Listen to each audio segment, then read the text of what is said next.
Party వర్ధిల్లాలి Congress party చెప్పాలి చెప్పాలి రాహుల్ గాంధీ గారి క్షమాపణలు రాహుల్ గాంధీ గారి క్షమాపణలు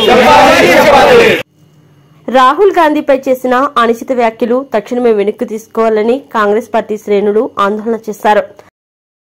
అల్లూరి సీతారామరాజు జిల్లా కేంద్రం పాడేరులో ముందుగా కాంగ్రెస్ పార్టీ అరకు పార్లమెంట్ అధ్యక్షుడు సతక బుల్లిబాబు ఆధ్వర్యంలో పాడేరు సర్కిల్ ఇన్స్పెక్టర్ డి దినబంధుకు పార్టీ శ్రేణులతో కలిసి ఫిర్యాదు చేశారు.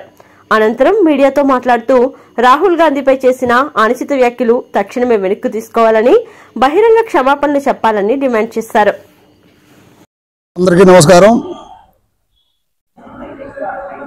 భారతదేశంలోనే ఎంతో చరిత్ర కలిగినటువంటి పార్టీ జాతీయ కాంగ్రెస్ పార్టీ.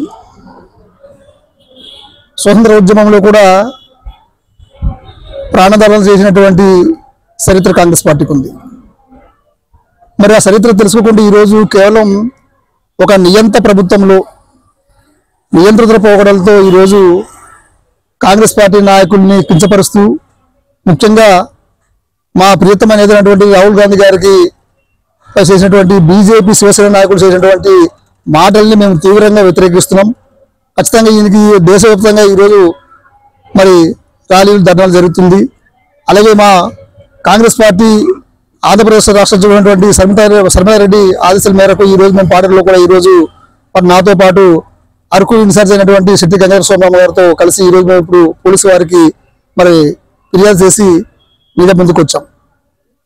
మరి ఎంతో సంప్రదాయం కలిగినటువంటి రాజకీయ వ్యవస్థలో ఇటువంటి మాటలు ఎవరు కాంగ్రెస్ పార్టీ అభిమానులుగా కాంగ్రెస్ వాదులకి అలాగే ప్రజానికంగా చాలా బాధ కలిగిన సంఘటన. మరి ఆ మాటల్ని వాళ్ళు తక్షణమే వెనక్కి తీసుకోవాలి. బహిరంగంగా రాహుల్ గాంధీ గారికి క్షమాపణ చెప్పాలని మేమైతే కాంగ్రెస్ పార్టీ నాయకులుగా మేము డిమాండ్ చేస్తున్నాము.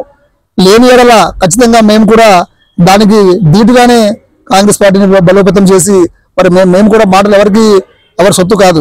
మేము మా స్థాయిలో మేము ఆడగలం, మా కాంగ్రెస్ నాయకులు మాడగలుగుతారు. కానీ దిగజారు మాటలు మరి అంత మరి ఉద్రేకమైనటువంటి ఒక టెర్రరిస్ట్ మాటలు అది మంచి సంప్రదాయం కాదు. రాజకీయాలు ఎవరి సొత్తు కాదు, అధికారం ఎవరి సొత్తు కాదు. మరి త్రుటిలో తప్పింది. మరి ఈ 2024లోనే రాహుల్ గాంధీ గారు ప్రధానమంత్రి అవ్వాల్సింది. కానీ దొడ్డుదారిన ఈవెన్ మిషన్స్తో ఈరోజు వాళ్ళు ప్రభుత్వం చేసించుకున్నారు. ఖచ్చితంగా భవిష్యత్తులో కాంగ్రెస్ పార్టీ అధికారంలోకి వస్తుంది.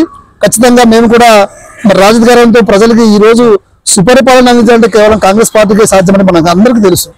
మరి అటువంటి కాంగ్రెస్ పార్టీ నాయకులు పట్టుకొని ముఖ్యంగా గాంధీ వంశం చెందినటువంటి రాహుల్ గాంధీ గారి పైన అనుచిత వ్యాఖ్యలు తక్షణమే వాళ్ళు వెనక్కి తీసుకోవాలని మీడియా ముఖంగా మేము తెలియజేసుకుంటున్నాం. కాబట్టి దయచేసి అటువంటి కుటుంబానికి ఏదో అంటే మీకు లాభం చేకూరుతుందని మీరు అనుకుంటే అది జరగని పని. ఇప్పుడు హర్యానాలో కాంగ్రెస్ పార్టీ గెలుస్తుంది, మరి జమ్మూ కాశ్మీర్లో కాంగ్రెస్ పార్టీ గెలుస్తుంది రాహుల్ గాంధీ గారి నాయకత్వంలో. అవన్నీ చూసి ఈ దేశం మళ్ళీ అల్లాకొల్లం అయిపోద్ది, మళ్ళీ ఎక్కడైనా ప్రభుత్వం పడిపోతే మళ్ళీ రాహుల్ గాంధీ ప్రధానమంత్రి అయిపోతాడేమో అని భయానికి లేనిపోయిన అవాకులు శవాకులు మాట్లాడిస్తున్నారు. देखो मोदी जी अब ख्याल रखो, तो गांधी का परिवार को अब जो बोलना भी लाभ गांधी का परिवार के आएगा, आपको नहीं आएगा। अब 10 साल अब प्रधानमंत्री बना, ये गरीब की एक किसानों की किसको भी आप कुछ उपत नहीं किया है। अभी कैसा आप राहुल गांधी को अब कैसा बोलेगा आंगनबाड़ी कर को चुपचाप बैठो, अब पालन करो। जब वहां हरियाणा में कांग्रेस जीत जाएगा, अरे जम्मू कश्मीर में कांग्रेस जीत जाएगा, तुम्हारा बीजेपी बदल जाएगा, तुम मट्टी में खा छुप के भी हम निकाल के तुमको डाल देगा समुद्र में, समझ गया।